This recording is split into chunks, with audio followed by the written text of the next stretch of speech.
I'm the chef and owner of Tamra Teahouse. We're an Asian Caribbean restaurant in Crown Heights, Brooklyn. You know, it's funny, sometimes I feel like my life is a joke because I remember when I came to this country, I was 8 and people were always, and I moved a lot and I moved around a lot too, so I was always kind of a new kid in school. And you know, I remember everyone would kind of make these jokes like, you know, do you make shrimp fried rice? Does your mom make shrimp fried rice? We don't really eat shrimp fried rice that much in Korean households, but you know, I do it for a living now, so it's kind of like my life is like a literal joke. Years ago, we started to close the restaurant every Tuesday, and I thought maybe I can make these videos on our day off because a couple of weeks ago I turned 30. By the way, I'm drinking a sorrel tea. We make this in-house at Tamra. Some of you might know it as hibiscus tea. It's basically hibiscus leaves, lemon, and ginger. It's very good. It's a natural diuretic, and if you don't like cranberry juice, that's a great alternative. Anyway, you know, when I was in my 20s, I was kind of like dumb. You know, I wanted to start my own business for a couple of reasons, and one, I actually used to work in an office, and I worked really, really hard to actually get that job. I actually ended up being laid off 2 years later. But I wasn't super surprised because, you know, so much about working in an office or working in a professional setting is about being professional and getting along with your colleagues and kind of fitting into that culture.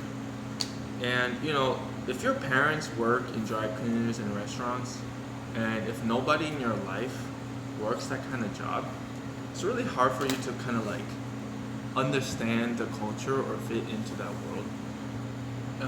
But at the same time, I really had a lot of ambition.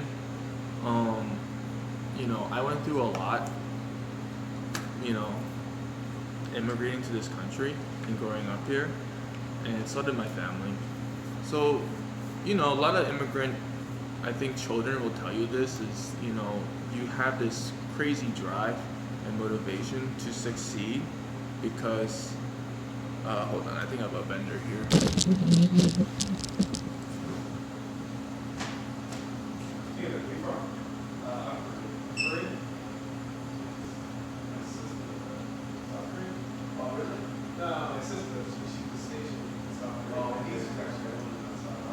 Anyway, so I started to think a lot about starting my own business, and when you're young, I think you just assume that if you own your own business, you're successful, which isn't true.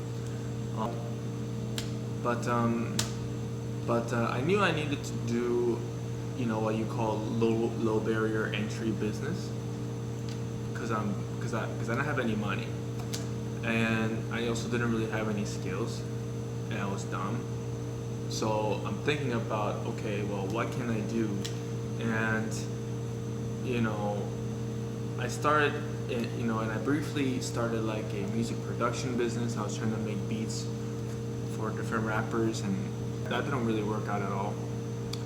And then I kind of briefly tried to get into the jewelry business because I had a friend who had connections to different mines all over the world. His family was generations deep into the precious stones business. And that was pretty interesting, but you know, I really didn't care about gemstones at all. So it was kind of hard to get myself really like engaged. So around that time, I started working at a bakery called Momofuku Milk Bar, and you know, I always liked food and I really liked eating, and I cooked a lot at home. So I was thinking, you know, maybe this is something I could get into, and I just started working as a dishwasher and prep, and you know, I worked at a sandwich shop for a while. I did, you know, any restaurant job I could get my hands on, which isn't really, it's actually kind of hard if you don't have any restaurant experience, like at least starting off. This is something I'm realizing a lot now. Like, if you're a chef at a restaurant and you love cooking, you probably shouldn't start your own business. You probably should actually find a good partner and find a good situation for you to practice your craft, because a business really is a whole nother different set of skills, and you probably won't be doing a lot of cooking. So these are a lot of things that I want to talk about and share in these videos. About the main thing, this video is getting really long, but the main thing I actually wanted to talk about today was what to do if you're working at a restaurant and you want to open your own restaurant one day. I think it's super important that from the get-go that you conceptualize exactly what your restaurant will be about. You know, the price point that you want to hit, the market that you want to hit, the mission of your restaurant. You can get, sometimes when you're working in like a fine dining restaurant and you rush to the bathroom to have a quick pee and you check your phone and you read some terrifying news about climate change and you jump back on the line to delicately plate a beet salad or whatever, you're kind of just like, why am I doing this? The idea that I'm getting at is you need to conceptualize your restaurant, because that will guide you in which restaurants you should be working at to pick up the skills that you need. Meaning, if you just go into it blind, thinking like, yo, I want to learn to cook, I want to work at the best restaurant possible, let me just pick up this Michelin guide and just see which one I can get into, it's probably not the best approach. It's right for some people, but so here's what I mean. For instance, I knew I wanted to do kimchi or different, like we do curtido here, which is like a Salvadorian pickle slaw. And at one point in my kind of cooking learning career, I worked at a Korean restaurant just to see how they stored and made their kimchi. I know how to make kimchi, but it's one thing to make kimchi and one thing to make it, make hundreds of portions and know how to, store that and the processes that go into it and knowing which steps you can cut out to make it easier. And another thing is, you should always be recipe testing your menu or the concept that you want at the restaurants that you work at.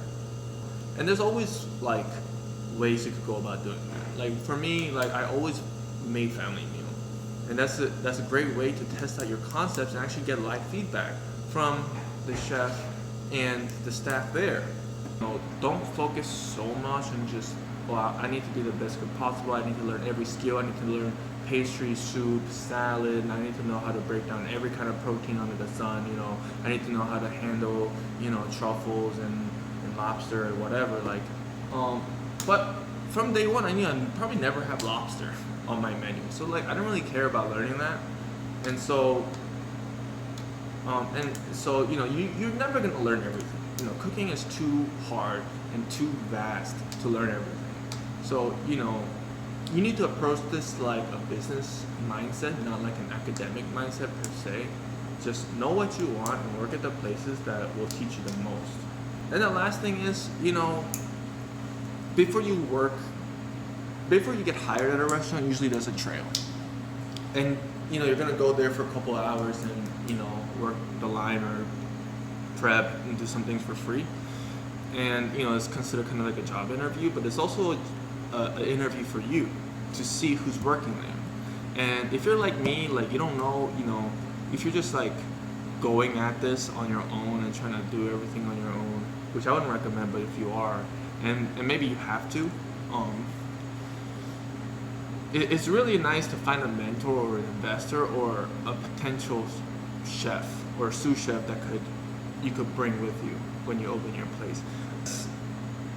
Let's say you want to open a more neighborhood place. It probably wouldn't actually help you very much to work at a fine dining place. Everyone there is focused on excellence and kind of doing the most high-end version of everything, and they're not really gonna have any interest in your goals. They're not really no chef there is gonna want to leave that culture to start a damn sandwich shop with you.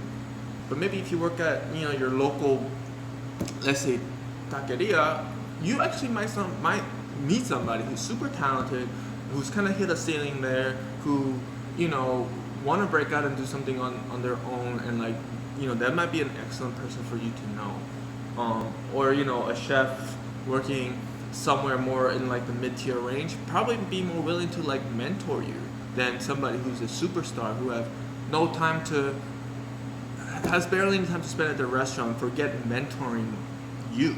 You know, see if this is a kitchen that's gonna be helpful for you, um, in terms of growing your network and kind of like growing your team. You know, your team. You don't build your team on day one of your restaurant. You send out a, you know, job listing on Craigslist. You need to have a team ready to go, and you know, the chef that I opened this restaurant with, we worked together at 2 different restaurants, you know, before opening. So we kind of knew each other's like working styles, knew each other's weaknesses. Like I knew how to work with a guy. And anyway, I'm really excited to be making these videos. I definitely want to do more, and I hope they're helpful to people. So thank you.